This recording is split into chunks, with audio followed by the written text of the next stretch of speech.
my interest was rekindled. So I decided to do a simple sigil working, which is, if you're aware of, it's a very simple way of performing a kind of magical working in order to obtain something you need or desire. So it consists of writing a sentence down, a statement of what you that expresses your desire. Since I was just doing this as for fun and just wanted to see what would happen, my statement was typically, I receive a large sum of money. Within 48 hours of doing this working, I received a check in the mail, and it was a check for $18.45. But what was strange was that the check was made in a way I've never seen this before. It had this huge bold font. It was printed like with a machine. It said "the sum" in gigantic letters, and then $18.45 written out in numbers on that line in huge numbers. It was conspicuously a large sum of money. Like, it was written in these gigantic letters. I sent out this signal, and then this signal returned, and there it was. I took it as a kind of cosmic joke at the time. So I like to tell that story when I talk about magic and the unpredictability of it. It's a definite joke. You got a large sum of money. Yeah, exactly.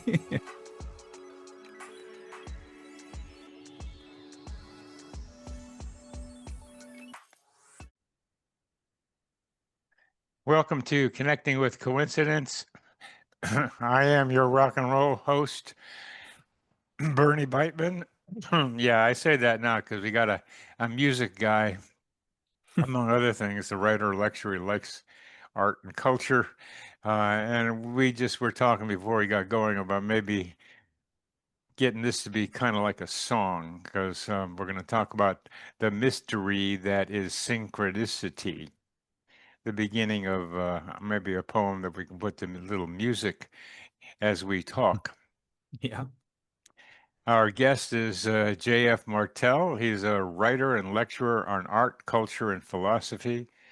He's the author of Reclaiming Art in the Age of Artifice, recently reissued by Basic Books, with a foreword by Donna Tartt. With musicologist Phil Ford, Martel co-hosts the popular podcast Weird Studies on SpectreVision Radio. So welcome, JF, to Connecting with Coincidence. Well, thank you so much for having me. Very excited. Good. To be here. Good. Well, I got to JF because he wrote a review of Eric Wargo's recent book on nothing, From Nowhere, a book called From Nowhere, Artists, Writers, and the Precognitive Imagination. And in that review, JF demonstrated a lot of knowledge about Jung, and that's what led to my asking him to talk with me, and I'm so glad that he accepted. The commentary we may get to on Wargo's book, but let's start with a coincidence of yours, please, JF. Sure. So, well, I recount one in the review, just as a way of, getting some skin in the game, so to speak. This is not by any stretch a kind of wondrous coincidence or like life-changing event, but it was very difficult to discount as a synchronicity. So when I was a student in university, an undergraduate, a relative had arranged for me to meet an artist of some renown who was teaching at the university. His name was Olivier Asselin, a sculptor and filmmaker. He was at that point, I think, the chair of the visual arts department. And this was a meeting to kind of talk about my plans to make films and just kind of to get some tips and some counsel and guidance. And I was really nervous about it. And at the time I had, I was pretty introverted at that point in my life, at least, pretty shy. And a little very reluctant to go to this meeting. So I got as far as campus, and then I reached the visual arts building, and then just before I went in, I suddenly had this feeling like I didn't want to attend this meeting. I thought, oh, I'll make up an excuse. I'll call him and apologize. He's probably got things to do anyways, and I turned away. I was planning to leave to go home, and just as I did, a large delivery truck just kind of slowly passed in front of me with the name Asselin. He's a French artist, and I come from Ottawa, which is a bilingual city. So Asselin, it's probably a name in English as well, Asselin, written in huge letters on this truck right in front of me. So that was the name of the person I was supposed to meet. I had just decided not to go. And so when I saw that truck with the name on it blocking my path, I took the hint and went to the meeting. And it did indeed lead to some developments which were ultimately fruitful and beneficial. So the question is, well, what happened there? Well, most people would say, well, it was a coincidence, and you interpreted it. I disagree with that facile interpretation, because the sudden conjunction of this particular truck with that particular name on it at that precise moment, given my situation, which is admittedly a subjective situation, is nevertheless a kind of objective event. And so I took this to be a synchronicity and acted on it. And then, and I think Jung's whole point when he came up with the idea of synchronicity wasn't so much, I don't think he was acting primarily as a kind of metaphysician, but rather as a clinician, a clinical psychologist who was trying to find a way to frame and make meaning out of something that happens to everyone, which is amazing coincidences, sometimes life-changing coincidences. That's part of what it is to be a human being living on this planet, and he needed a concept for that. Otherwise, it would have meant negating a huge part of the human experience. So, anyways, that's my little example. I have other ones, one of which is particularly strange, but maybe I'll save that one for later. Well, thanks for keeping saying life-changing synchronicities, because that's the title of my recent book. Yeah, I noticed. Yeah. So it's an indirect plug for it. So you put it in there, and it was a life-changing synchronicity for you, because you wouldn't have gone or might not have gone. And Exactly. just to be clear, it definitely fits synchronicity, meaning falling together in time. Zufallen in the German, falling to, Yeah. coming together in time. And they don't always have to come together in time like that, but this one did. Yeah. So the temporal part of it is really important in talking about the basic form of synchronicity or meaningful coincidences. And that the guy's names on the truck. Yeah. Yeah. I mean, it's what Yeah. you see that in movies sometimes, Yes, exactly. and and I like Alfred Hitchcock definition of movies. They're real life with the boring parts taken out. Right. Right. This Hence the synchronicities that are at work in all stories. It was a dark and stormy night, and off they went towards a mansion where a murder would take place. The minute you start telling a story, you start arranging the world according to a kind of synchronistic logic necessarily. Right. or another Chinese thing was no coincidence, no story. Right. It's where'd that one come from? One of my favorites was a Woody Allen movie where he's wondering where his girlfriend is, and they're in a taxi in New York City, and he looks out the window of the taxi, and there she is around the corner with another guy making out. Right. Uh, I mean, it's a big city, Yeah, exactly. and you got to have the timing right. So Yeah. the it's the timing that really makes it so impressive. It was the right time for you. Another guy's deciding whether or not to move or not, and then a truck goes by and says it's time to move. I Right. mean, and he moved. And these are the- these are happening. As you so nicely said, these are common everyday events which most people don't notice. And so my job has been to say they happen, and you like regularly, and that's part of what your message is. So Yeah, why don't you tell us one of your other ones, just to sure. get us some more going on this? Well, this one gets into the occult a bit. So I'm looking forward to hearing your thoughts on it. But several years ago, my co-host on Weird Studies and I started. We hadn't yet started our podcast. His name is Phil Ford. He's the musicologist that you mentioned earlier. One of my closest friends and collaborators.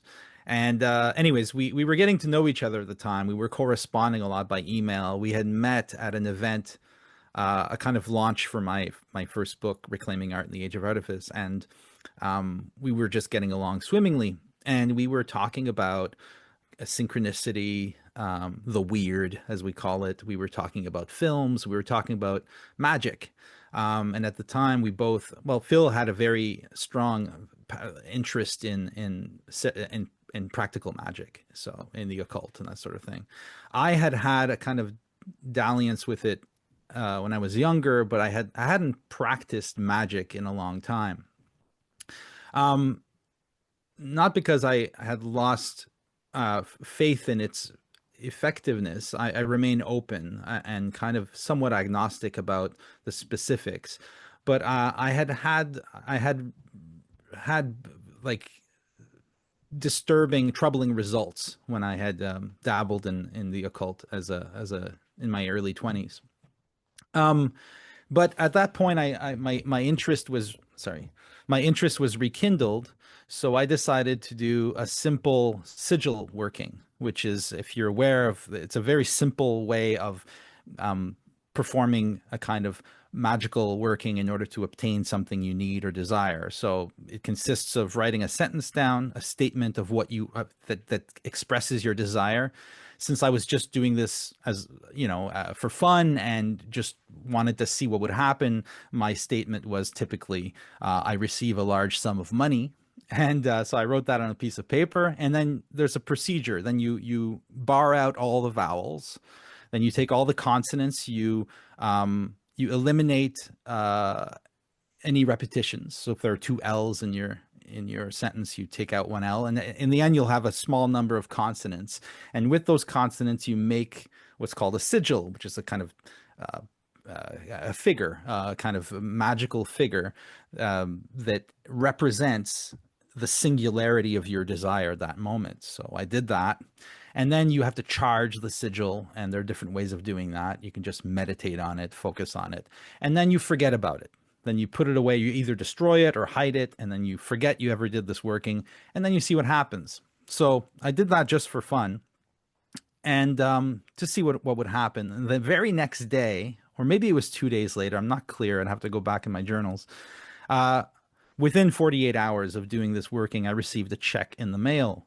And at that time, I was renting a townhouse in Ottawa, and it was from the property management company that takes care of the house, and it was a check for $18.45. But what was strange was that the check was made in a way I've never seen this before. On the the line where you write and you actually spell out the amount in letters Yeah, on a check. yeah. That line, it had this huge bold font. It was printed like with a machine. It said the sum in gigantic letters, and then $18.45 written out in numbers on that line in huge numbers. And then in the normal amount box, there was the smaller amount. So it was conspicuously a large sum of money. Like, it was written in these gigantic letters. I have a picture of the check. Everyone who sees it agrees that this is very strange. And I got it within, 48 hours of doing this working. So I took that to be a synchronicity as well. This one it wasn't an instant kind of hit, two completely contiguous events in time, but it was, I sent out this signal, and then this signal returned, and there it was. I took it as a kind of cosmic joke at the time. So I like to tell that story when I talk about magic and the unpredictability of it. It's a definite joke. You got a large sum of money, Yeah, exactly. written in large. Yeah, with the words "the sum" The written sum. on. Yeah, yeah, Uh, and that if there if there ever were a trickster around, exactly. you just had one. Yeah, exactly. I Right. became very interested in the year 1845, and I found out that that was the year that uh, the only the only the only relevant thing I could find was that Wagner was arrested on that specific. Anyways, it's complicated, but Don't do that. Don't do yeah, that. I mean, that wrecks it. I Yeah. just saw your mind having a tendency to do rabbit hole Oh, investigations. I do. Yeah. And we have to save our audience from some of that. It's No, no, no. like, I wouldn't have. I and caught myself there. you did catch yourself. Put the trap door on top of the thing, and Yeah. okay, so you didn't do it. Yeah. Now, let's go for a moment, for a little while, back to your review of Eric Wargo's book From Nowhere, which was a very thorough catalog of the number of times artists have produced some kind of artistic work that seemed to predict the future. Um, Mhm. the first time I ran into that was the Titan, that a book written about a large boat called the Titan that was Yeah. 15 years later was very much similar to the Titanic, in what happened because the Titan hit an iceberg and everybody went down. The number of people who died, the size of the boat, the number of lifeboats, not quite the same, but it was very similar. And that was a precognitive book, that was was my first example of that. Argo has a lot more of those, Yes. and we'll say that of all the ones that you read in his book about artists predicting the future, with what their work was, tell us one that stood out to you. Well, one that I remember and mentioned in the review is the Edgar Allan Poe's story, the Yeah, narrative Gordon I Pym, thought which, you were going to do that yeah, one. yeah, which predicts a shipwreck with, the same, the survivors, or the sailors, and have the same names, and it's got some pretty strong coincidences. But another one that really struck me was Michael Richards, the artist who died on September 11th in the World Trade Center.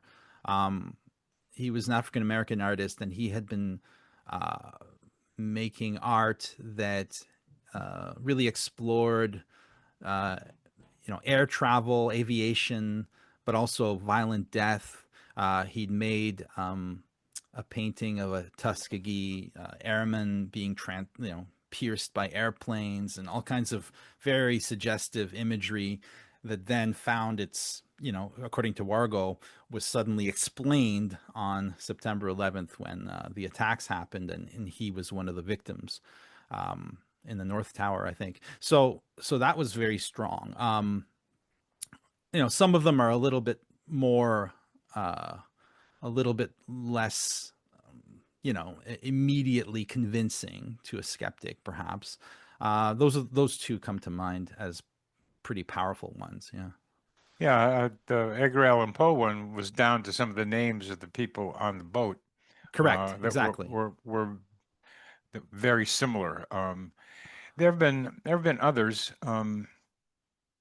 where future's been predicted by artists, and let's just say that Wargo put together a pretty good list of them with a lot of description of them, Mm-hmm. and they are a form to me of synchronicity when you got a thing here and it matches it out there, and there's no way to really understand how it works until you make up stuff about how it works. Right. This is precognition as a form of synchronicity.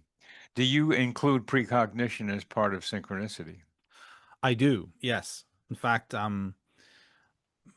well, the argument I make in that review ultimately is that I think that we must see it as synchronicity, and we must retain the acausal element of Jung's idea of synchronicity. So what Wargo is trying to do, and I think he's brilliant, and I have tons of respect for Eric Wargo. I've met him online. We've talked. He's a fantastic writer and an amazing researcher. But where I disagree with him is this idea that the future is fixed, that essentially precognition is simply an instance of someone, quote unquote, remembering the future, since the futures as he believes in the kind of you know, the idea of the block universe. He believes in a totally deterministic universe. And so that means the future is as determined as the past. And we just happen to be traveling along a predetermined chain of causation. And so it's just that, we lack the scientific means of explaining it. But for Wargo, the hypothesis is that sometimes we simply remember the future, since it's already determined. It's as real as the past. It's just that we're unconscious of it. And so sometimes it breaks through, and it does. In artists are particularly susceptible to this because of their search for inspiration, their willingness to go into the unconscious to try to find ideas, and therefore sometimes the future leaks through, as William Burroughs would say, or leaks out. And but I don't share that particular metaphysical view of the universe. So for me, the future is undetermined. So the challenge for me is, well, how do I describe precognition if the future is undetermined? So then it becomes a question of art be accessing not the future, but the possible, the virtual, as Henry Bergson might put it.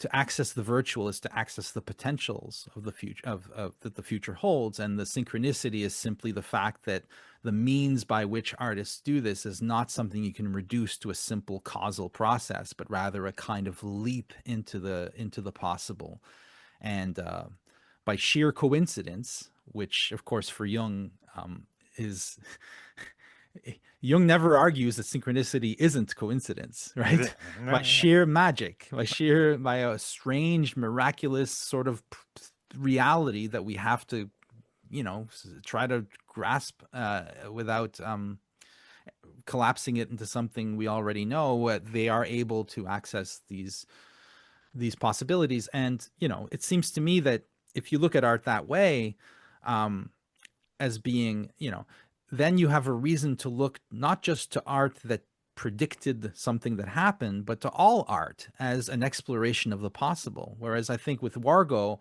you end up with art that gains all its value only once it has proven to be precognitive of something, but there's no way of knowing which artwork will be precognitive. So it doesn't change your hermeneutic approach to art. Whereas for me, if art is by definition an exploration of the virtual and the possible, and if art inheres in a kind of synchronicity in and of itself, like we were saying earlier, you tell a story, it's all rooted in synchronicity. Dark and stormy night, driving towards the old mansion. The minute that the pathetic fallacy, which is central to art, it can be done clumsily or it can be done well, but it's always done. It presupposes a universe of meaning, right? You don't just write some writers try to write books that are about nothing. Like, what was it? There's a Swedish writer, Danish writer, Norwegian writer, I can't remember his name, a few years ago, who put out like these massive books that were about just daily life with nothing being.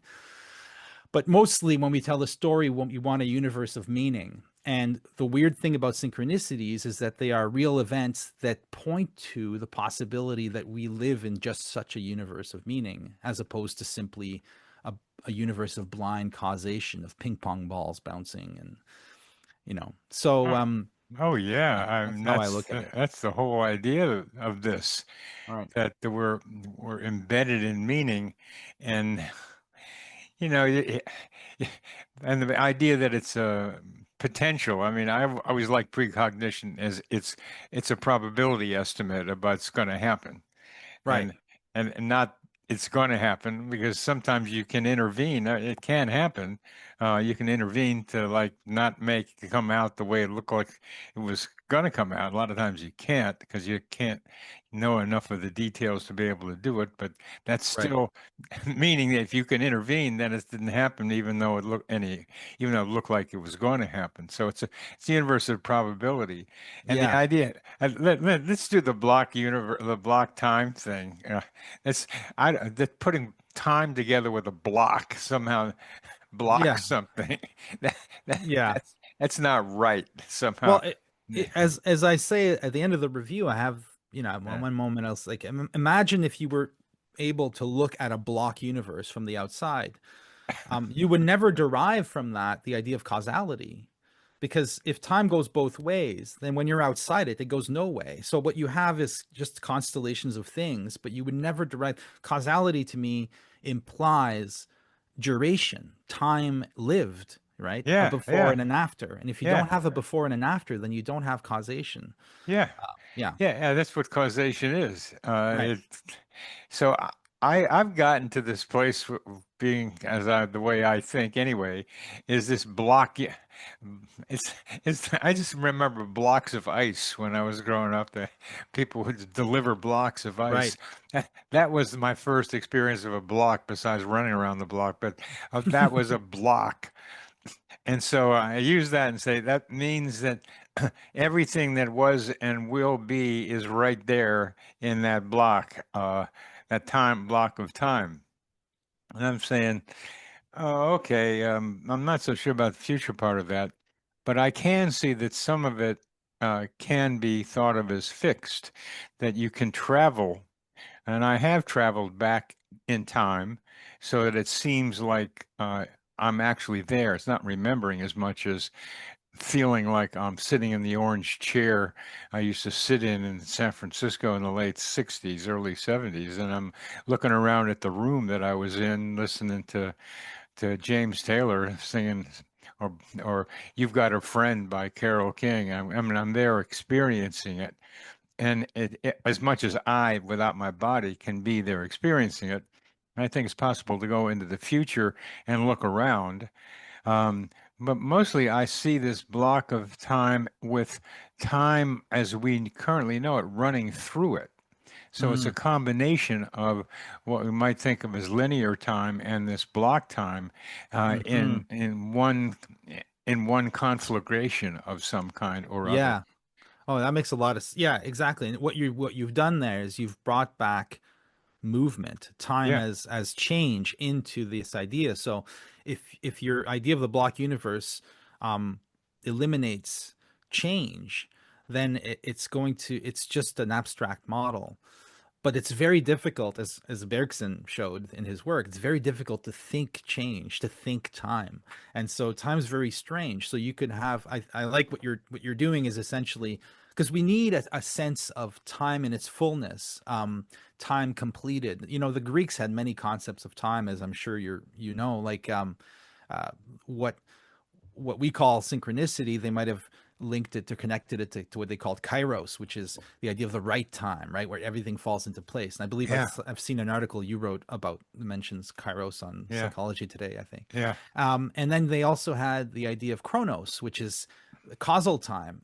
And causal time is already finished in a way. It's done before it started because the causal chain is implied from the very first cause, and so Yeah. it's in a way it's kind of so that's another way of looking at time. And then they also had aeon, which is kind of the fullness of time as lived in terms of meaning, in terms of what events mean, and how the future and the past are always splitting apart in this infinitesimal present that's never really there.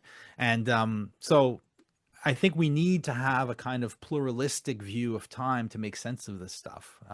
To I collapse agree. into one mode won't help us. I agree, and I call it psychological time as a third one, Yeah. or subjective time, because uh, time goes by so slowly, Yeah. and time can do so much. Yeah. Are you still mine? And that's we tend to have a slow time at times. It just my summer here has been went so fast. I can't believe it's September already. We have subjective time Yes. also, Yes. and that fits in as perhaps a third one with Kairos, Kairos, and Chronos. So we've been now talking about time, and time is central to meaning and synchronicity. Hmm. And you've mentioned the word meaning several times, and it's an acausal. If you'll explain that a bit for our audience, what acausal means, and for me too, because it has it, for me it's been a placeholder for we don't know is Yeah. what I think of it as. But what is acausal?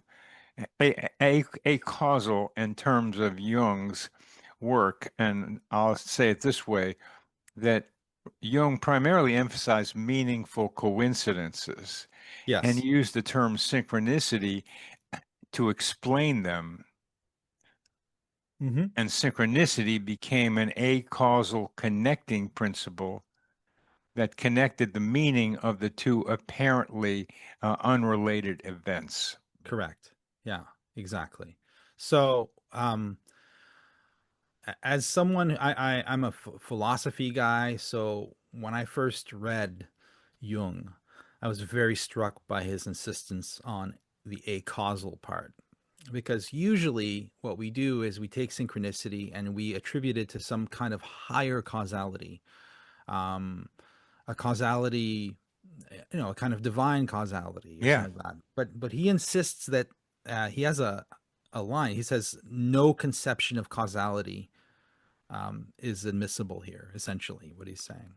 So what he's saying is that another phrase he uses is self-subsistent meaning. And so what he's implying there is that there is a way to connect things which simply has nothing to do with causation, in the sense that when you talk about a causal phenomenon, what you're saying is that this thing X is because of that thing Y, in the sense that the X is subordinated to Y. The effect is subordinated to the cause. If the cause hadn't happened, the effect wouldn't have happened. But I think that when we talk about self-subsistent meaning in an acausal sense, what we're talking about is a power in things to simply exist on their own, in their pure suchness. The philosopher Duns Scotus, a Christian philosopher, he was amazing, very complex. He came up with the term hexeity to point to this suchness of things, the immediate thisness of something. The Haiki immediate means what of it? thisness, thisness, not This, whatness, not quiddity, which is kind of the essence of a thing in the Aristotelian sense, but this particular rock at this particular time, which occasions in me the idea of a rock, but is not reducible to that idea. Like the kind of specific, singular self existence of a thing. And if you can believe in that sort of existence, then you can look at the world that way and see how things don't merely relate causally with one another, but they also resonate with one another at the level of their pure meaning. For instance, and we do this all the time in occult science, you'll say, well, okay, or in alchemy or whatever, gold, bees, and the sun are all connected. And they're connected because of the qualities that each of these three entities express. The sun is fire, it's golden, it's in the sky. Gold is like the sun here on earth, and the bee makes honey, which is like the sun as well, which is like gold.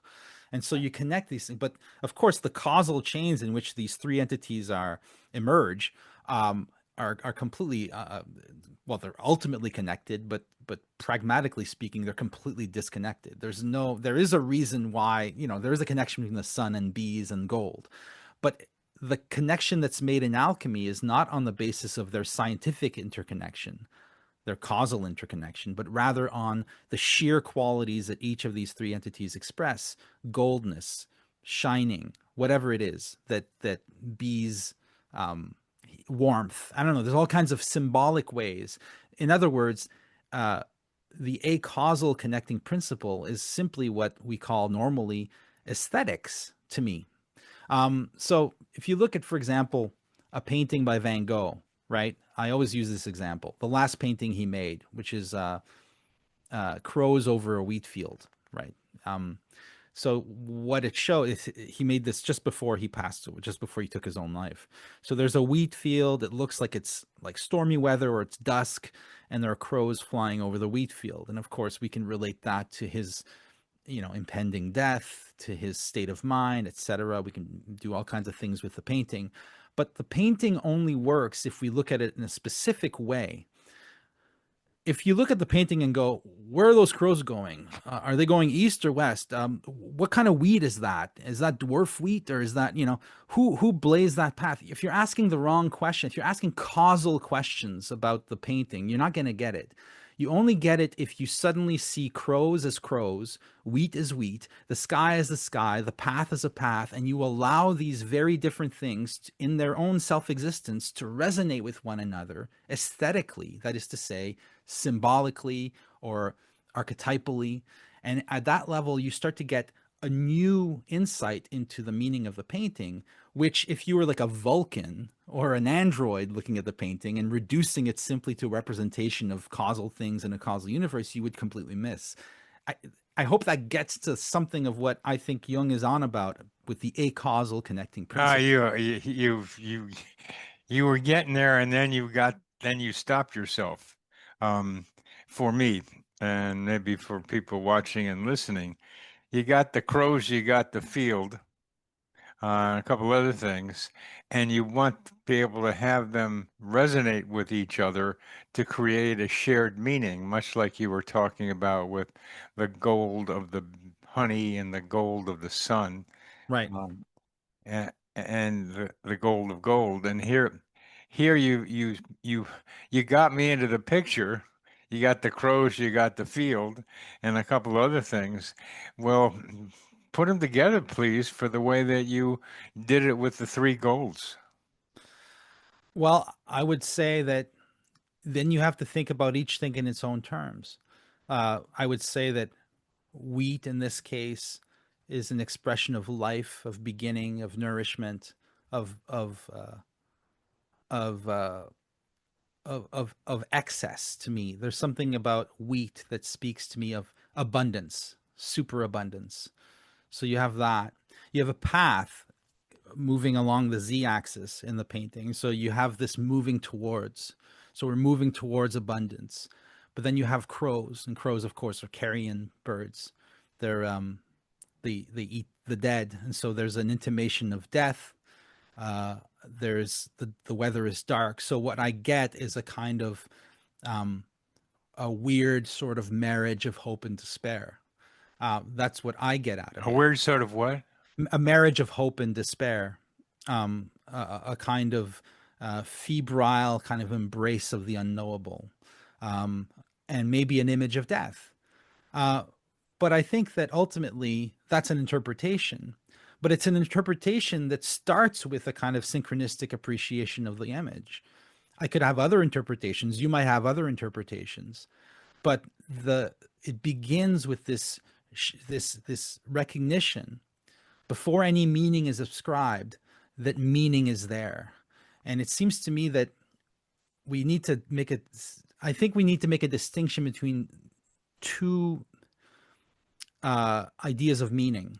And there's one thinker, a Deleuzian thinker, whose name I now forget, who makes this distinction in terms of uh, significance versus signification, right? So if you Significance is what's its importance. Signification, what it represents. exactly, and so of course both are always at work, but the android that looks at the Van Gogh and sees only the representation is missing the significance. And the significance emerges out of the kind of incongruous, acausal, dreamlike, aesthetic, collision or constellation of these very different things in one frame. So the act of framing an art, whether you're making paintings or music or whatever, is so key because you're looking at a universe of infinite complexity. You're taking a few elements and you're putting them within a frame that marks the limits of this aesthetic universe. And in that, these things which we normally know as being simply, oh, it's just crows, just a path, just wheat, suddenly they become, whoa, they become crows, path, wheat, and suddenly they gain more than their signification, they gain significance through this sudden synchronistic conjunction where they all kind of form something together. But as to what that ultimately means, I don't think that we can settle on one interpretation. I think the invitation is it's like what Rilke says about the that fragment of a Greek statue. What does art tell us? Ultimately, art is always telling us something. He sums it up as you must change your life. And maybe meaning is just the sudden insight into the truth of meaning. The truth of being, and an invitation to embrace, to trust the world, to engage with it, to go further with it. It seems to me that meaning is always a hint that there's more. In a horror, like in E.T., when he's trying to track the alien, or in any, like in a detective story, that's even better example. You find clues. The clues are pointing you towards something, and it seems to me that meaning always has this intimation of there being more to know. And that's why I don't like the idea of ultimate meaning. The Douglas Adams 42 joke, that there's some kind of ultimate meaning. It seems to me that meaning is just what keeps you engaged in the game, and that can't happen through simple mechanistic causal connections. It has to happen through the synchronistic kind of miracle of value emerging out of things that simply are. Yeah. Yeah.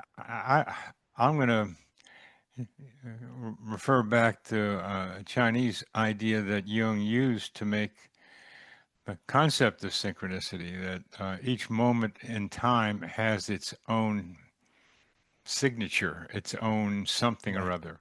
That this now with us right now at this moment is not going to be repeated. And at this moment, there's lots of stuff going on that is potentially meaningful if we're able to immerse ourselves into the moment and see all the things that are going on around us as contributors, the thisness of this present with its various parts, Exactly. that we make meaning from finding the connections among them.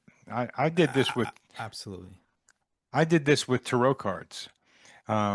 Before I got I did the Crowley deck, and I got it the Book of Thoth, and I got the cards before there was a book to read from about them, Crowley's book about it. So I had to try to put together the image, the astrological sign, the Hebrew letter, uh, and the and there, something else, the number, and try to see what those all together. It's very much like your Wheatfield description, Hmm. is trying to see how those all have something to do with each other. Those, I think that's what you're trying to say, is Yes. meaning. Yes. I think that, yeah. So meaning in a sense is not uh, hiding in a box, like what's in the box. It's the meaning. It's co-created in, But yeah, yeah, we yeah, got to keep mentioning that's us. exactly. Yeah, yeah, There's an us in there. yeah. There's what we might cautiously determine or say a relationship. Right. Which is, But I mean, tarot is a perfect example because with a tarot deck, you make a draw. You draw the cards and they relate to a unique, unrepeatable situation. This is why you can never test tarot in a laboratory, because by its nature it relates to things in their unique, unrepeatable nature. And so you're always interpreting a unique situation, with a unique spread. So in a sense, like it's, if it works for you, then it works. Yeah, It's simple it's as that. Yeah. unique situation with a unique spread, and that's what we have. What in our lives too, we have unique situations with unique spreads. Yeah. I used to get the number 23 being a marker for me as change. A lot of people did. It was a favorite number among many people. Um, and I haven't seen it for a while. And uh, yesterday at the gym, I see this guy with a football jersey on with the number 23 on it, and that looked to me like, Bernie, there's a change going on for you now, a change that you kind of know already, but it was a marker, a way Mm, of interpreting just a number as something that would be meaningful to me in the moment. right. Right. I've had that too. You'll have moments, times in your life where a certain synchronicity or a certain number or a certain sign keeps appearing, and then suddenly, I noticed that when we started our podcast, and I used to live in a permanent synchronicity storm, almost kind of. It was almost worrisome at times how much of this would happen, and then the minute I started talking publicly about it, it all stopped. Really? Yeah, well, not all, but I Yeah. very rarely experience them now. And I've wondered what Yeah. if What is it's that? because I chase it away with my overly conceptual, rational brain, or whether, I don't know what it is, but when they do happen, they're very good now. Whereas, That's that's just weird for me hearing it as a researcher into this stuff. oh, is it? Yeah, Yeah, I mean it's like and then I start yapping about it and it goes away, and it's a lot like stepping back from an experience and taking a picture of it. You're not in it anymore. You're looking at it. right. You're outside of it. So a lot of people who go on trips and take all these pictures, like of the Northern Lights, I say, "What are you doing? Yeah, they never saw it. Yeah. You haven't Yeah. been there. Yeah, You're exactly. just taking all these pictures to show people back at home. So you're not here." Yeah. And there was some kind of, I'll call it flow that you were in all the time, and there was time to get out of it, is what it sounded like. And Yeah. even though you had another reason, and so you popped out of that flow and were able to like reduce the number to ones that were really working for you, rather than getting the flood that you had earlier. Yeah, I think ultimately, I don't miss it, um, because it's almost like kind of a Alan Watts thing, when you get the message, hang up the phone. I did a lot of psychedelics as a young person too. I really chased ecstasy and uh, the wondrous, the marvelous. That was my goal in life, was to experience these states, these peak states. And I'm no longer in that. I have children now and a family, and um, but I'm drawing a lot on that experience to do what I do. I don't miss it, but at the same time,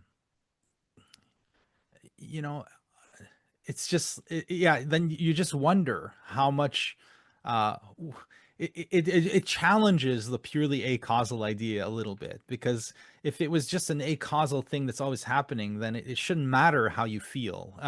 But maybe I just don't notice them. That's a possibility. Maybe they're happening all the time, and I just don't pay attention because I'm too caught up in my own thing. Anyways, any Now, insights you have? Yeah, that's just, JF. That's a very important observation you're making there, because we say they're all around all the time, but they're not, because if you don't notice them, they don't exist. Is right. the primary cause, and I'll say cause of a coincidence, is you notice them. Uh, Otherwise, they're not there. I mean, Right. You it can't may just make be. them up. Yeah. They may, I mean, maybe we get instruments, and someday we may have them that pick up coincidences, and I think that's something I'm working on. But it's still your mind, JF, noticing them. So your mind came away from the place in which they were happening. And man, do psychedelics increase the frequency of synchronicities. I They mean, do. Yeah. it's just the synchron on Haight Street. There was a sign in the late '60s: "Synchronicity spoken here." It, Right. it was just all over the place. Yeah. And then you remove yourself. So there are environments that are more synchronicity rich and environments that are less synchronicity rich. And the late 60s, early 70s in San Francisco was a place where there were just a lot of them. So it's partly the environment and context Hmm. that makes it more likely that these things will happen. And also the mind that you're in. Once you start getting into the family thing, they collapse down because you get into regular chronos. You're not into like, hey, let it happen. I'm right here being open to it all. And you Right. may have changed your environment also. Yeah. You probably did, because Yeah. some environments are more rich in synchronicities, more likely to have them than others. Yeah. But just if I may ask you a question, what is it about synchronicity that you think people should know? Like, what is it that we should see? What is the meaning of synchronicity to you? What? Uh, I'm not. I'm not going to do this one either. I can go off too, but the important thing, it's a fundamental question. I'm very glad you asked, JF. For this, human beings living on this planet at this time, synchronicity has a crucial message Mm, that our minds are much more connected with each other and with mm, our environment than we have been taught. right. Right. Yeah, I think, I'm teaching a course on Henry Bergson, whom I've mentioned a few times, starting next month, and Bergson was one of the great thinkers of duration of time, of freedom, of the freedom of the will, of creation.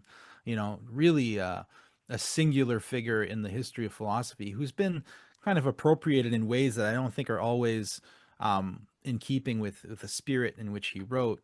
And what I love about Bergson is his very matter of factly, very non woo, very direct, rational challenge to the materialist reduction that you know that the status quo keeps insisting that we kind of limit our sense of reality to. And I do agree with you that I think that recovering a sense of the expansive nature of mind, of the um, primacy of meaning, of sense over, you know, causal events. It seems to me that science can only exist in a world that's already has meaning, that has already a world in which life has its own kind of inexplicable vastness. Only within such a world would you have a Galileo or an Einstein. It seems that that's why science can never get to the whole picture. Yeah. And just remembering that, and synchronicities are constantly, they're kind of imposing it on us. I remember Michael Shermer. Do you know him? He's a famous skeptic. But do you remember his article that he wrote about, I think after his wedding day? It's a great He, story. yeah, The radio that popped on right when the ceremony was going on. And just to just briefly summarize that story. oh, I don't remember the Oh, well, details. It, I'll say it. He was getting married yeah. to somebody from Germany, getting married. Uh, Her grandfather gave her a radio, and it was just a momenta of his, and they had it somewhere in their bedroom in the house where they were getting married.